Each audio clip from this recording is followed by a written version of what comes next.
Irmãos, hoje, último domingo do mês, e vai ser o último sermão da nossa série de mensagens na carta de Pedro. Carta escrita por Pedro. E hoje nós vamos encerrar.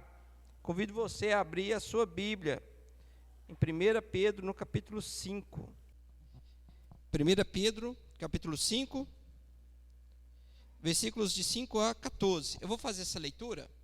Eu peço que você acompanhe atentamente a sua Bíblia.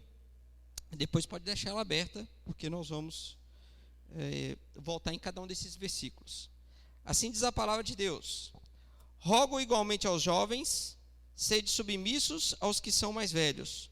Outros sim, no trato de uns com os outros, cingi-vos todos de humildade. Porque Deus resiste aos soberbos, contudo aos humildes concede a sua graça. Humilhai-vos, portanto, sobre a poderosa mão de Deus, para que ele, em tempo oportuno, vos exalte, lançando sobre ele toda a vossa ansiedade, porque ele tem cuidado de vós. Sede sóbrios e vigilantes. O diabo, vosso adversário, anda em derredor como leão que ruge, procurando alguém para devorar. Resisti-lhe firmes na fé, certos de que sofrimentos iguais aos vossos, estão se cumprindo na vossa irmandade, espalhada pelo mundo. Ora, o Deus de toda graça, que em Cristo vos chamou à sua eterna glória, depois de ter sofrido por um pouco, Ele mesmo vos há de aperfeiçoar, firmar, fortificar e fundamentar. A Ele seja o domínio pelos séculos dos séculos. Amém. Por meio de Silvano, que para vós outros é fiel irmão, como também o considero, vos escrevo resumidamente, exortando e testificando de novo que esta é a genuína graça de Deus. Nela estáis firmes. Aquela que se encontra em Babilônia, também eleita, vos saúda, como igualmente meu filho Marcos. Saudai-vos uns aos outros com ósculo de amor. Paz a todos vós que vos achais em Cristo. Vamos orar?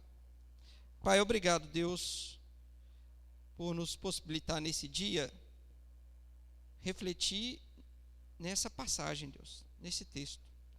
E obrigado, Deus, porque são vários domingos que nós aqui avaliamos os textos que foram escritos pelo teu filho, teu servo, o apóstolo Pedro, ainda no primeiro século da era cristã. E o Senhor preservou esse texto, o Senhor fez com que esse texto fosse cuidado pela tua igreja, reconhecido pela tua igreja como um texto santo, um texto que foi inspirado pelo Espírito Santo. E apesar, Deus, de grandes enfrentamentos que a igreja passou pelos séculos, essa palavra foi preservada. E hoje a gente tem o privilégio de ler ela em nossa língua materna. A gente pode ler, entender, compreender e ainda aprofundar um pouco mais, Deus, naquilo que o Senhor deixou para nós. Obrigado, Deus, por proteger a tua igreja, por guardar a tua igreja e por edificar a tua igreja por meio da tua palavra. Somos abençoados pelo Senhor por isso. É um grande privilégio para nós saber que o Senhor cuidou de todos os detalhes, para que a tua igreja continuasse a perseverar em meio a grandes desafios, Deus, de todos os tempos. E aqui nós estamos, Deus, sujeitos à tua palavra, humildemente pedindo ao Senhor que o teu Espírito Santo possa falar conosco nessa noite, possa falar ao profundo do nosso coração, edificar a nossa alma, edificar o nosso coração, e que saiamos daqui, Deus, jubilosos por quem o Senhor é e por tudo que o Senhor faz. Obrigado, Deus, é o que nós te pedimos, em nome do Senhor Jesus. Amém. Amém. Irmãos, chegamos ao final dessa carta. Uma carta que, de fato, é muito preciosa. Muito preciosa. Ela é preciosa pelo simples fato de ela ser a palavra de Deus. É a palavra de Deus. E como toda a palavra de Deus escrita, especialmente as cartas, elas tinham um destino específico, muitas vezes. Ou seja, é uma carta, né? É uma epístola, foi escrita por alguém para que pudesse chegar nas mãos de determinadas pessoas, essas cartas fossem lidas, e elas edificavam, ensinavam e exortavam o povo de Deus. Pedro, quando escreveu essa carta, ele o fez, e aqui eu queria começar do final, né? Final do que nós lemos, no versículo 12, Pedro é o autor da carta, mas é interessante que ele deixa registrado, e eu acho que é muito bonito quando nós encontramos esses registros na palavra de Deus, que foi por meio de Silvano, ou seja, um servo, também da igreja de Cristo, e que estava ao lado de Pedro, por meio de Silvano, que Pedro coloca aqui, né, que para vós outros é fiel irmão, como eu também o considero, talvez apontando por alguma proximidade que Silvano tinha com aquela igreja que estava recebendo.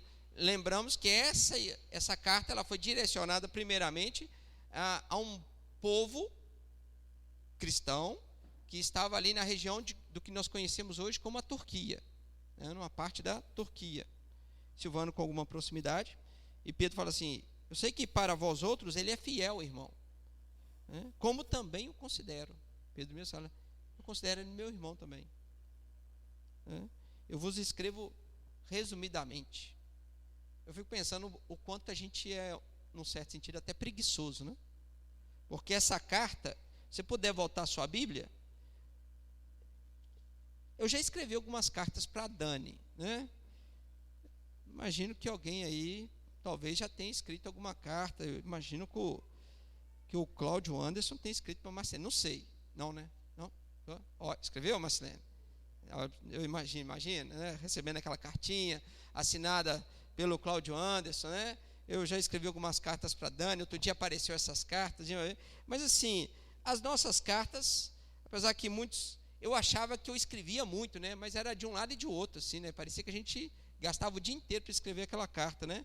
Pedro, se você pegar sua Bíblia e ir folheando o que ele escreveu, se você só for vendo aí, capítulo 1, capítulo 2, né? Capítulo 3, tanta doutrina profunda, tanta coisa preciosa, né? Ele termina essa carta falando, eu escrevi resumidamente, né? Foi só um resumo, uma síntese de talvez tudo aquilo que ele poderia falar e gostaria de falar, mas Pedro está sendo conduzido pelo Espírito Santo a escrever essa carta. O Espírito Santo de Deus, ele está diretamente envolvido na construção dessa carta. É por isso que nós falamos que um escrito como esse, ele é inspirado por Deus. Porque ele não surge tão somente da percepção que alguém grandioso, sim, no corpo de Cristo e na igreja de Cristo, como o apóstolo Pedro, mas não é uma percepção humana de Pedro que escreveu isso aqui. O homem Pedro, sua humanidade, sua vivência, aquele que andou com Cristo Jesus, aquele que inclusive negou Cristo Jesus 3 vezes, mas também teve a possibilidade, pelo próprio Cristo, de por 3 vezes, né, ser restaurado a sua vida, né, naquelas perguntas que Cristo faz, quando ele estava ressurreto ali na praia, o próprio apóstolo Pedro. Esse Pedro está sendo conduzido pelo Espírito Santo a deixar cada uma dessas palavras que ficou registrado na história. A igreja dos primeiros tempos, né, a igreja das primeiras décadas e dos primeiros séculos, reconheceu como um texto inspirado, como palavra de Deus, como verdade absoluta, toda essa palavra. Pedro mostra que ela foi escrita também por meio de Silvano, possivelmente aquele que escreveu mesmo, aquele que estava com a pena, a tinta, e escrevendo o que Pedro ia falando com ele, registrando aquilo que o próprio Pedro coloca como resumidamente. E eu falo que é muito belo quando a gente tem esse registro, ele falando que escreveu por meio de Silvano. Ele fala que isso é um resumo. Ele fala que aquela que se encontra na Babilônia, estou começando do final, tá, irmãos? Versículo 13.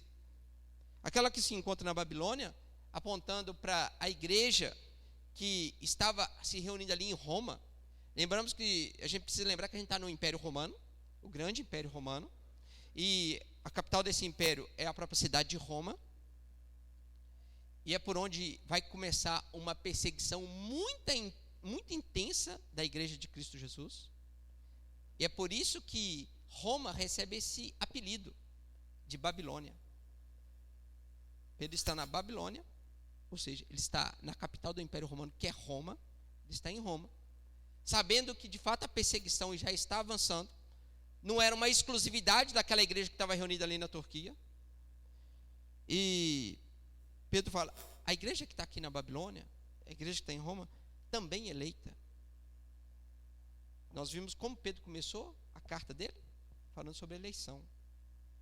Ele termina a carta dele falando sobre eleição. Ou seja, quando Pedro inicia assim e finaliza assim, ele quer falar tudo que a igreja é, tudo que a igreja vive, e a igreja de todos os tempos, ela está vivendo exatamente o que Cristo quer que ela viva. Não tem nada fora do controle de Deus. Tudo que a igreja é e vive é um plano eterno de Deus, a começar da nossa própria salvação. Então não tem nada fora do controle. E a igreja que está sendo perseguida também lá em Roma saúda a igreja que está lá na Turquia, sofrendo todas as suas dores, sofrendo aquelas perseguições que ainda eram iniciais. Ele fala, essa igreja também, ela é eleita, ela saúda vocês, como igualmente, veja só, mais uma grande figura do Novo Testamento aparece aqui, como igualmente meu filho Marcos, que eu fico admirado como que os apóstolos na condução da igreja, eles vão mudando muito o perfil deles, inclusive a forma como eles abordam a pessoas tão próximas, né? Aqui Marcos ele chama de filho, assim como Paulo chama Timóteo de filho. E Paulo, que teve um certo problema com esse Marcos, e numa determinada viagem, Marcos ele resolve não mais seguir Paulo, e parece que Paulo ficou muito chateado com aquilo, né? Mas nós estamos falando da igreja de Cristo, onde que até um homem como o apóstolo Paulo, ele pode ter o seu coração num certo momento duro ou endurecido por algum motivo. É o próprio Paulo que no final da sua vida vai falar, me traga Marcos, esse mesmo Marcos, porque ele muito é útil. E são alguns nomes que aparecem na palavra de Deus e talvez a gente não tenha uma profundidade de entender como foi a vida desses homens, mas é tão grandioso como nós vemos Marcos, que escreveu um dos evangelhos. Ele está aqui sendo citado por Pedro como um filho dele, e o próprio apóstolo Paulo vai falar que esse Marcos é muito útil para ele. Então esse Marcos também saúda. Ou seja, a beleza da riqueza de Cristo não está numa pessoa, não está somente numa igreja de um determinado lugar, mas a beleza de toda a igreja, irmãos, está em diversas pessoas, com diversas características, com diversos dons, em diversos locais. É tão triste quando uma igreja, às vezes até uma denominação, roga para si ser a única igreja genuína.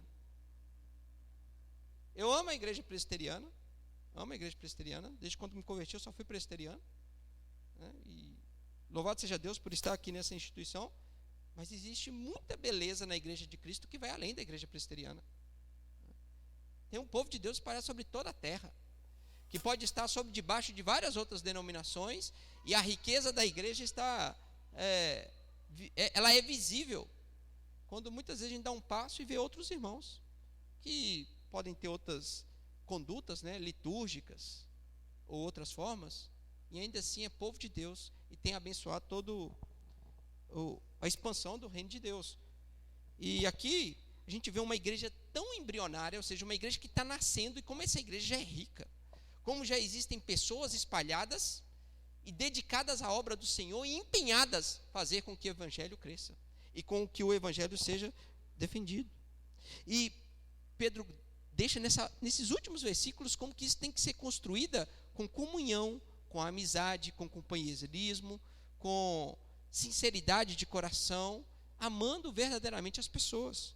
O versículo 14 é uma saudação final que fala assim: saudável uns aos outros com um ósculo de amor, um cumprimento carinhoso, que naquela cultura era um beijo, e que nas nossas culturas, né, pode ser, ainda mais aqui na nossa cultura brasileira, homem come não tem costume de dar beijo, né? O pai até dá um beijo no filho, mas o homem come não dá, né? Mas existem culturas que é assim. Ou um abraço, algo que é muito caloroso, na verdade, um sinal visível daquilo que está dentro do nosso coração. O amor, o cuidado, a questão fraterna que a gente deve ter com todos. E Pedro coloca isso muito bem desenhado no final da carta e fala: paz a todos vós que vos achais em Cristo.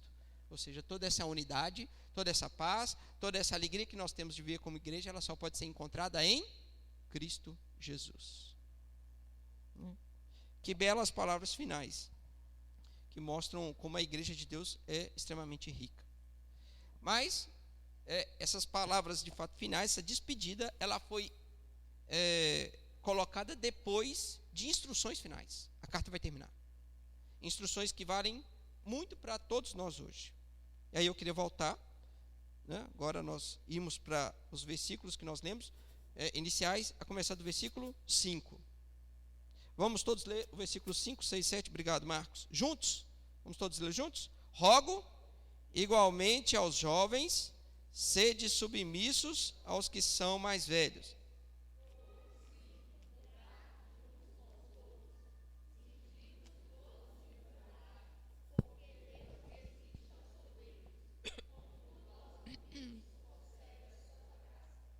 Humilhai-vos, portanto, sob a poderosa mão de Deus, para que ele em tempo oportuno vos exalte, lançando sobre ele toda a vossa ansiedade, porque ele tem cuidado de vós. A principal instrução que Pedro coloca aqui, essas instruções finais, e assim, como nós estamos na reta final, a gente precisa voltar um pouquinho no sermão do domingo passado, onde que Pedro, ele traz uma instrução específica para os presbíteros, aqueles que lideram a igreja. Se a gente voltar lá no versículo 1, né, Pedro, ele roga primeiramente aos presbíteros que há entre vós, eu presbítero como eles, e testemunho dos sofrimentos de Cristo, e ainda coparticipante da glória que há de ser revelada. Pastoreai o rebanho de Deus que há entre vós. Pedro, ele deu uma instrução para os presbíteros, os líderes da igreja, para que esses líderes não fizessem com constrangimento, ou seja, não fosse por uma obrigação liderar o povo de Deus, mas que isso fosse de boa vontade, que eles desejassem ser líderes da igreja de Cristo, almejassem isso muito seriamente, se empenhassem nisso e pastoreassem o rebanho de Deus, não como dominadores, porque o modelo maior de pastor é o próprio Cristo, e Cristo não foi um dominador, ele não foi um autoritário, que colocou as suas ideias, o que ele desejava, ele não impôs isso. Cristo nunca fez por imposição. E ainda não faz por imposição. Ele deseja que todos, né, se acheguem a ele de boa vontade. E a liderança, aqueles que espelham o pastor Cristo Jesus, devem pastorear a igreja à semelhança de Cristo Jesus. Não ser um dominador, mas de fato está confiando ou está conduzindo o povo de Deus em amor. Não é para ser dominador. Não é para fazer, como eu disse, de maneira obrigada. Tem que ser um pastoreio que, apesar dos desafios, ele é muito... ele é feliz, ele é conduzido em torno de alegria. Os líderes se alegram por ser líderes. Os líderes se alegram por ser levantados por Jesus para pastorear a igreja dele. Olha para isso e fala assim, que grande privilégio. Nós temos pastores, presbíteros, que conduzem o povo de Deus. E a palavra presbíteros aqui está ligado à ideia de pessoas experimentadas, pessoas maduras. Uma tradução para essa palavra aqui seria anciãos. Então, é pessoas que, de fato, têm uma experiência para liderarem a igreja de Cristo. Essa que é a ideia que está aqui também, nessa palavra a qual Pedro fala que ele é presbítero, que são os presbíteros e presbítero como ele. Só que agora Pedro, ele vai trazer uma outra instrução, foi o que a gente leu aqui no versículo 5. Agora ele roga aos anciãos, aos experimentados? Não, no versículo 5, a instrução é para quem? Jovens. Rogo igualmente aos jovens. Ele está pedindo alguma coisa aos jovens. E existe um certo pé de igualdade, o que ele pediu para os presbíteros também, e que os jovens também devem ter essa característica de serem submissos. Só retomando algumas das coisas que nós já falamos na carta de Pedro, os irmãos vão lembrar, uma boa parte da carta de Pedro é dedicada aos cristãos para que todos nós sejamos submissos às autoridades, submissos às pessoas que nos empregam, submissos o marido às suas esposas, as esposas aos seus maridos, né? Os filhos sejam submissos aos pais. Então, a submissão é um assunto muito importante dentro dessa carta. E nas palavras finais, após falar dos presbíteros, aquelas pessoas que são experimentadas, Pedro agora direciona, Rebeca, uma palavra para os jovens, jovenzinha como você, né? Que está crescendo, mas está crescendo até rápido demais, né? Podia estar sendo um pouquinho mais devagar, né? Está aí acelerada, já está uma mocinha, né? Jovens, Pedro, 13 anos, hein, Pedro? Que isso, hein, Júlia? Está com um jovem, né? Daqui a pouco é um jovem adulto, quando se assustar é 18, né? Júlia, né? E tantos nós que por vezes experimentamos a própria juventude espiritual. Muitos de nós estão nessa caminhada espiritual por pouco tempo, né? E a palavra pede para que essas pessoas que são jovens, elas possam ter uma característica que Pedro já falou diversas vezes: sede submissos aos que são mais velhos. É uma instrução tão simples que muitas vezes a gente já escutou ela até dos nossos pais, quando os nossos pais falam assim: você tem que respeitar os mais velhos. Eu cansei de escutar isso do meu pai e da minha mãe. Tenho certeza que muitos pais e mães talvez já ensinaram isso para os filhos: você tem que respeitar os mais velhos. O próprio apóstolo Pedro agora chama os jovens da igreja. Aqui é diferente, aqui tem uma perspectiva diferente. Ele está falando da igreja, do corpo de Cristo, e ele está falando para os jovens de uma igreja olharem para os mais velhos da igreja e falar assim: jovens, sede submissos aos que são mais velhos. Outros sim, no trato de uns com os outros. E aí ele fala, cingindo-vos, ou seja, tem uma vestidura, e o cinto, né, que é aquilo que acho que prende, que dá firmeza para toda a veste, né? Cinjam-se com a humildade. Ou seja, no povo de Deus, especialmente aqueles que são jovens, obviamente que essa característica também está nos mais velhos, porque lembrem que o próprio apóstolo Pedro falou que os presbíteros não devem ser dominadores, ou seja, eles não devem se orgulhar ou achar assim: eu sou líder, então por isso eu posso fazer. Não. Você é líder porque Deus te colocou ali, e você tem que ter muita responsabilidade nesse cargo de liderança e fazer isso também com humildade. Os líderes também são pessoas humildes. Agora, é tão triste quando nós vemos numa igreja líderes que muitas vezes são humildes, estão conduzindo seriamente o povo de Deus, pastoreando de uma maneira muito adequada ao povo de Deus, por mais que tenha suas falhas, por mais que tenha suas limitações, mas ainda sim se esforçam em conduzir o povo de Deus, e muitos não querem ser cuidados por isso. Ou então não dão ouvidos às pessoas mais velhas. É tão triste quando um jovem mesmo, de idade, não escuta os seus pais, não escuta os avós, onde tem tanta sabedoria, onde tem tanta experiência colocada ali, e simplesmente tampa os seus ouvidos para aquilo.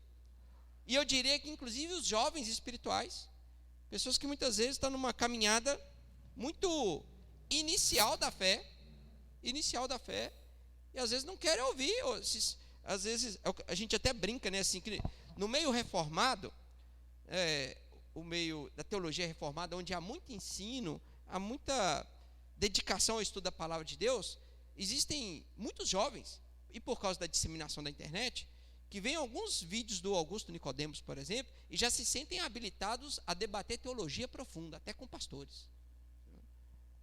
E aí querem discutir, querem colocar, mas querem colocar suas impressões humanas, as suas impressões até muitas vezes mundanas, né, para querer debater e achar que pessoas estão, talvez tão experimentadas, estão erradas no seu determinado tipo de pensamento. Eu vejo até pessoas querendo mudar 2000 anos de tradição cristã para algumas coisas. O que Pedro está ensinando é dizer: não, sejam humildes. Porque na verdade, esse é um dos princípios da sabedoria também, né? Quando nós nos colocamos em humildade, e nós sabemos que todos nós estamos aqui para aprender. A A verdade é que uma orientação dessa não é só para os jovens, é para todos nós, é para mim também, para cada um que está aqui. Saber que sempre existe alguém que é mais experimentado na fé do que nós, se não for em todas as coisas, pelo menos em algumas coisas é mais experimentado.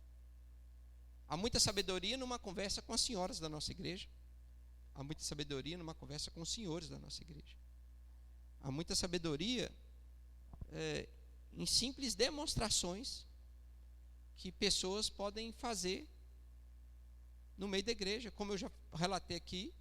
Simples fato de ver uma vez a dona Persídia, com toda a sua dificuldade, chegando num culto da nossa igreja, me edificou profundamente. Ela pregou muito naquele dia sem abrir a sua boca para mim, já. Pregou muito. Falei assim, Deus, às vezes é uma dorzinha de cabeça, eu já deixei de ir na igreja. Nossa, dorzinha de cabeça, eu não vou na igreja não. A gente vê pessoas que amam a igreja de Cristo Jesus, por anos e anos e anos lutaram pela igreja. Poderia falar assim, a minha parcela de contribuição eu já dei, vou ficar aqui quietinha, mas ainda se esforço para estar ajudando, contribuindo e instruindo pessoas novas. Então o passo da humildade é um passo que todos nós deveríamos ter, agora especialmente os jovens. Ele está direcionando uma instrução específica. Jovens, escutem os mais velhos. Os filhos que aqui estão, filhos, né, os filhos aí, crianças, adolescentes, jovens, escutem seus pais. E se seus pais foram cristãos, agradeça a Deus por ter pais que, além de serem experimentados na vida, têm essa experiência debaixo da guarda salvadora de Cristo Jesus. Há mais sabedoria ainda nisso. Então, se empenhe nisso. Continue o texto. Porque Deus resiste aos soberbos, contudo, aos humildes concede a sua graça. Deus resiste aos soberbos. Deus não vê graça, beleza nenhuma naquele que acha que é alguma coisa. Deus não vê beleza nenhuma nisso. Ah, porque eu... Não.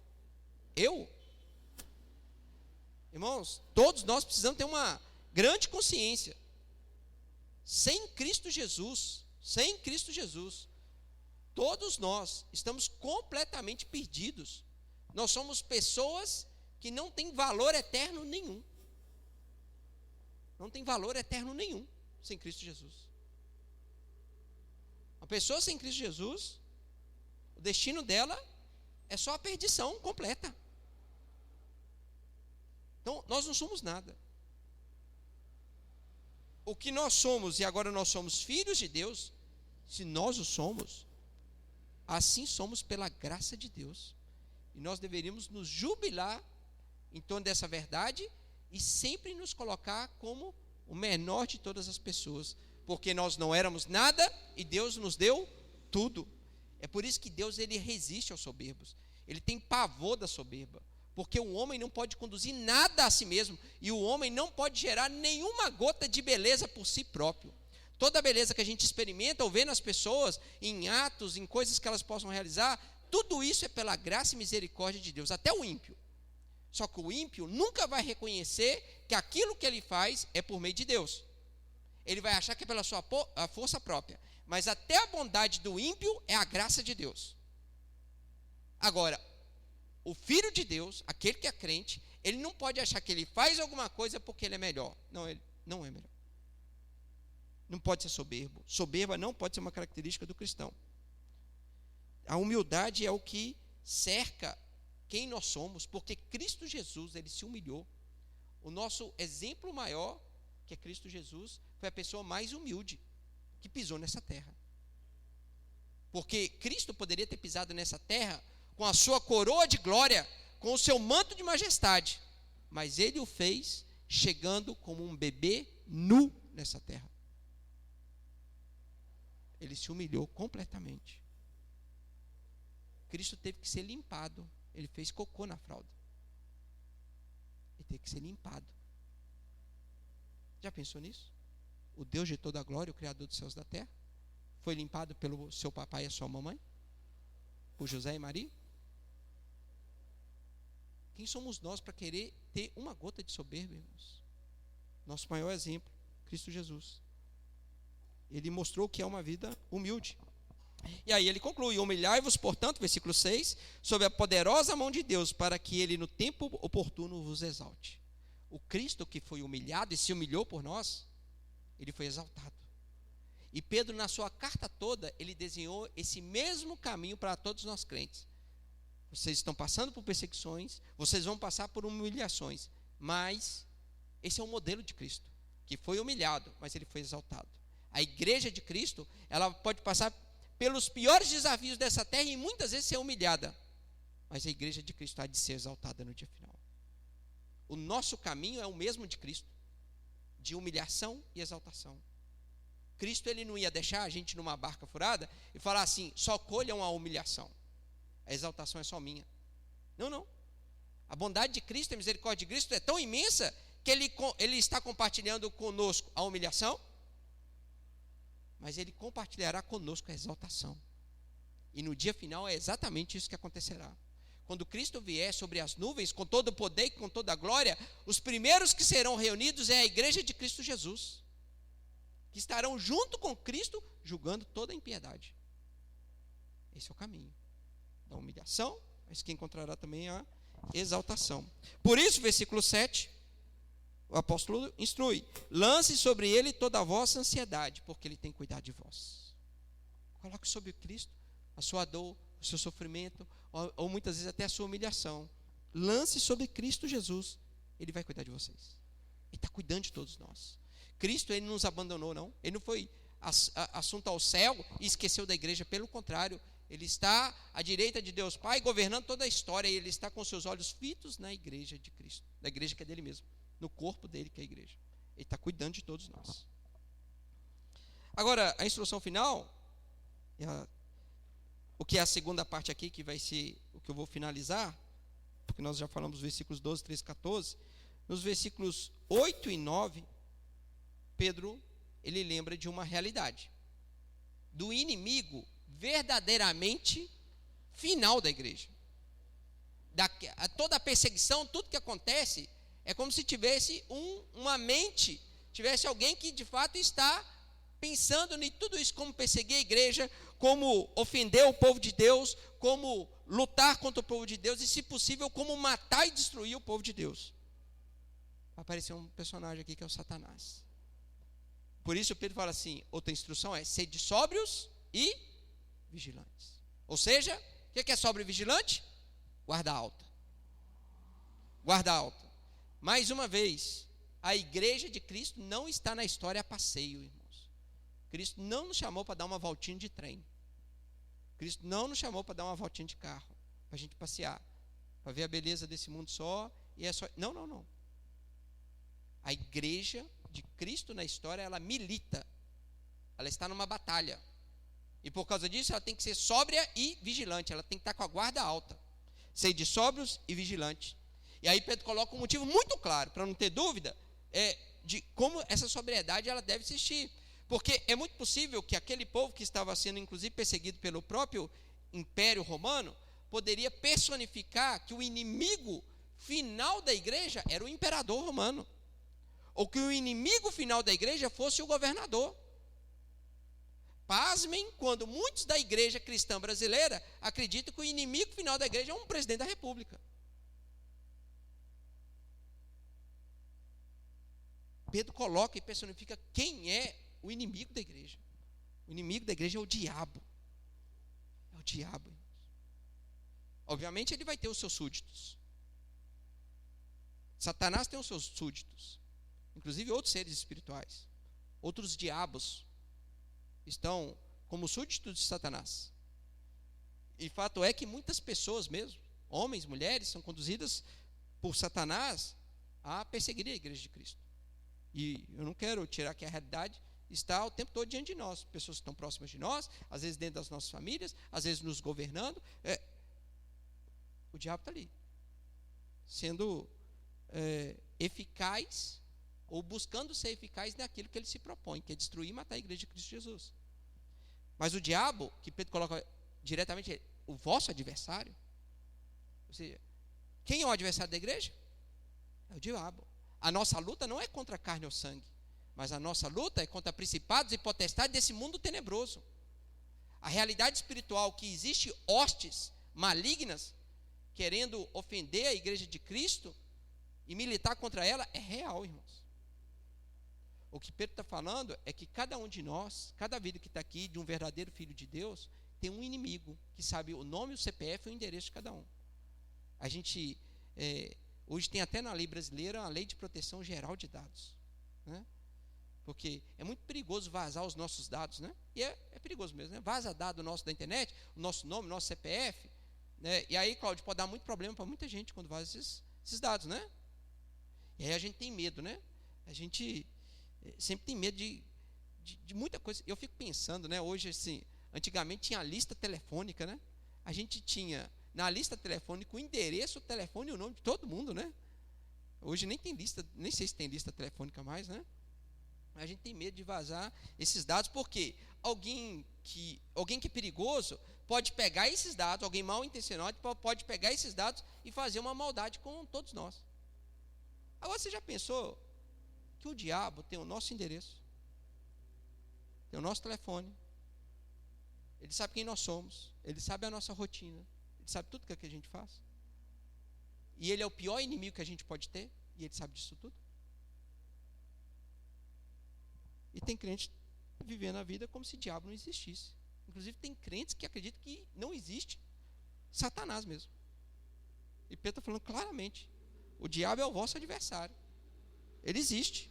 E sabe o que ele faz? Ele está em derredor do povo de Deus, como um leão que ruge procurando alguém para devorar. Ou seja, é por isso que, mais uma vez, preciso falar, a igreja não está passeando na história. Nós não estamos passeando. E quando alguém está passeando dando sopa, tem um leão pronto para pegar essa presa fácil. E é isso que acontece muitas vezes, quando alguém que se acha às vezes muito soberbo, né? Existem soberbos, por exemplo, que acham que não faz sentido estar na igreja, né? Tem os desigrejados, por exemplo, que acham que não tem muito valor isso aqui, né? Ou as minhas qualificações elas estão um pouco acima para eu desfrutar de uma comunhão com esse povo. Eu vou viver a minha vida cristã sozinho, né? O simples fato de alguém falar que vai viver a sua vida cristã sozinha já é um ato de soberba, né? E na verdade está sendo simplesmente uma presa fácil para o Satanás, né? Que está ao nosso redor, pronto para nos devorar. Pronto. Por isso que Pedro está falando, sede sóbrios. A gente não está passeando, a gente não está brincando aqui na história, porque Satanás não está brincando na história. Irmãos, e é tão triste quando nós olhamos para a realidade que está diante de nós. Satanás não está brincando mesmo. Quantas constituições nacionais, como a francesa, agora coloca como um ato constitucional do seu país o aborto como legal. Não é uma emenda, não está na Constituição francesa. Quando a gente vê o nosso país avançando em pautas como o aborto mesmo, onde que vidas devem ser ceifadas no ventre das suas mães. Quando a gente olha para notícias como essa, a gente tem que entender, Satanás não está brincando, irmãos. E ele não está brincando no punhado de outra coisa. Quando está no que ele entende como inteligente, muitas vezes munindo os próprios crentes com conforto, munindo os crentes com compromissos, às vezes muitos compromissos no domingo. Quem estava aqui de manhã viu o nosso estudo, né? Como nós temos sucateado os nossos domingos. E eu falaria mais uma vez, Satanás é o grande empreendedor para que o nosso domingo seja sucateado, para que a gente não tenha compromisso com a igreja de Cristo, com o culto de Cristo, para que a gente esteja envolvido em outras questões, sendo presa fácil para esse leão que está em volta de nós. Irmãos, Satanás existe, e o pior inimigo de Satanás é a igreja de Cristo Jesus. Ele milita contra esse corpo. E ele quer dar umas bocanhadas nesse corpo para tirar alguns pedaços desse corpo. Ele é um leão, né? Pedro coloca aqui a imagem de um animal que é muito forte e que é muito sanguinário no seu ataque, que é o leão, procurando alguém para devorar. Aí Pedro fala no versículo 9, resistir-lhe firmes na fé. Qual que é a principal defesa que a gente tem com esse inimigo? Fé. Fé é confiança. Fé é fundamentação firme. Isso é fé. Só que a nossa fé, para que ela seja firme, ela tem que ser levada a sério para nós, para que ela seja madura. A gente precisa amadurecer na fé. Existe uma fé fraca, irmãos. Muitos crentes têm uma fé fraca. Não sabe onde a sua esperança está fundamentada. Não sabe quem é Cristo Jesus mesmo e o que Ele fez por cada um de nós. É uma fé fraca, uma fé que não entende o Evangelho de Cristo Jesus.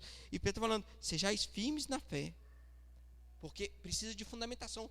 Para enfrentar, irmãos, os desafios que estão nos nossos tempos. Para enfrentar seriamente esse inimigo que é Satanás, a gente está firme na fé. Chegar lá de qualquer maneira, vai chegar apanhando.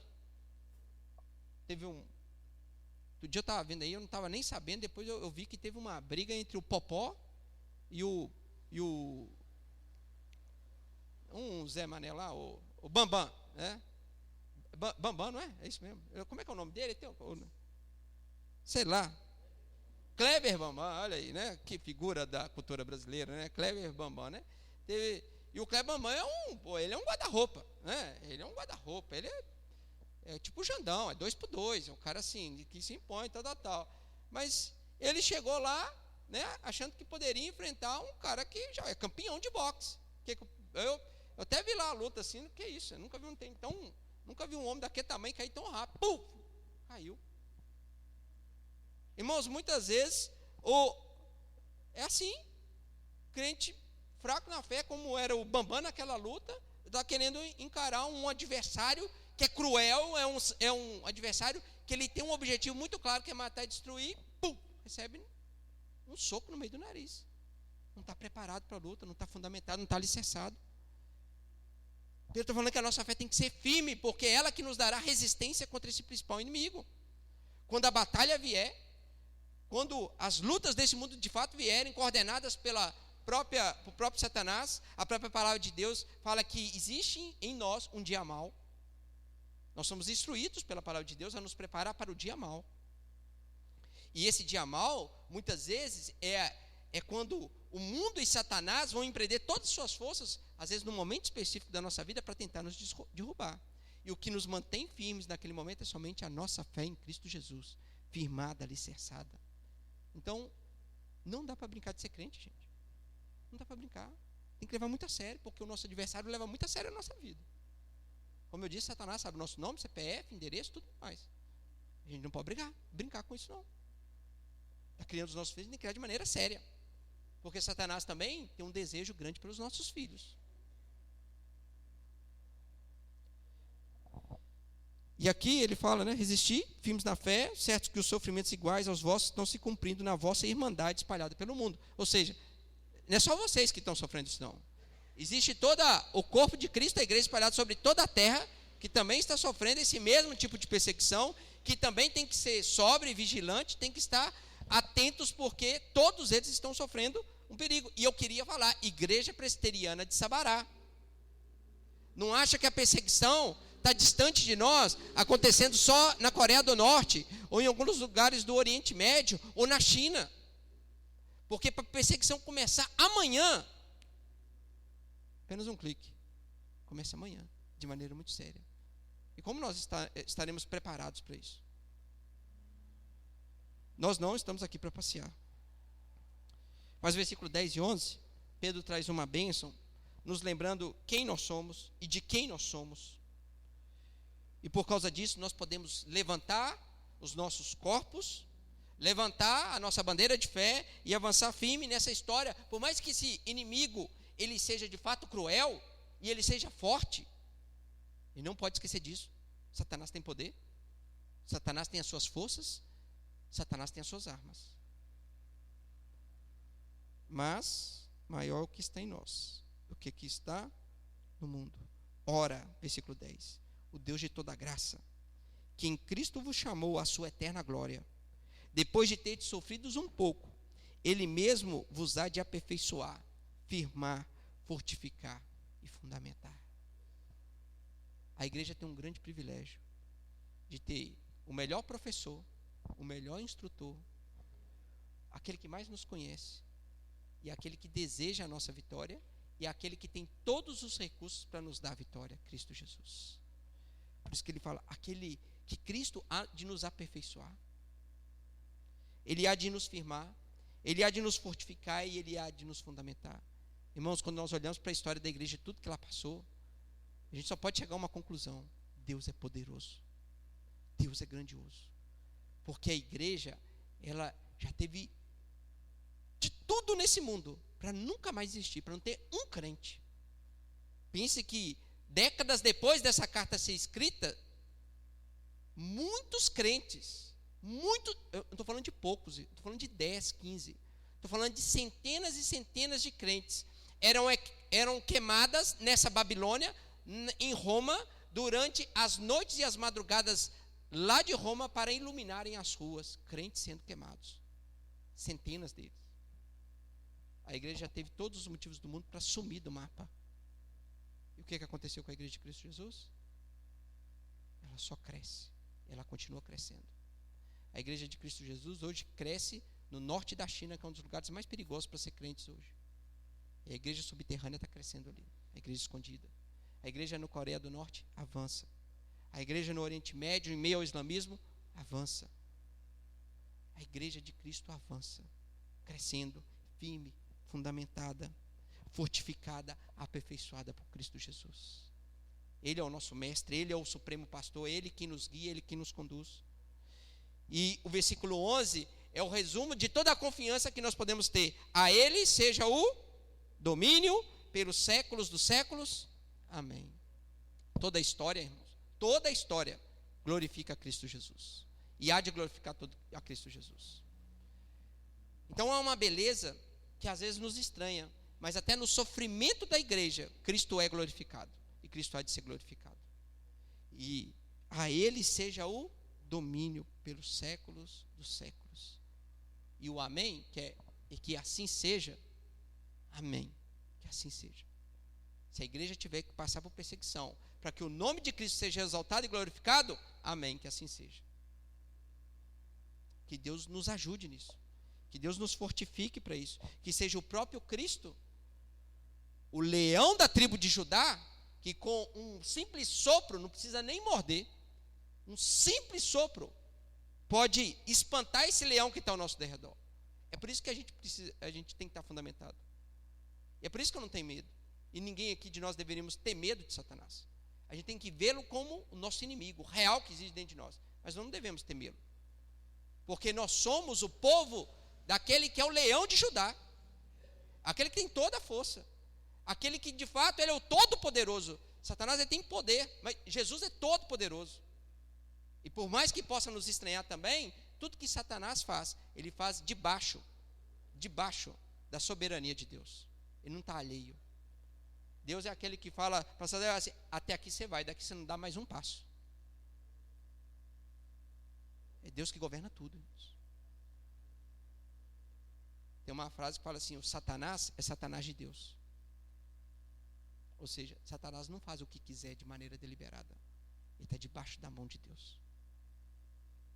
E muitas vezes aquilo que ele empreende contra a igreja, e ele parece e fala assim: a gente está ganhando, a gente está avançando. Não, ele só vai renudar no dia final em glória a Cristo Jesus. Quando Satanás, os seus inimigos e todos os ímpios dessa terra forem esmagados e devidamente esmagados por Cristo Jesus no dia final.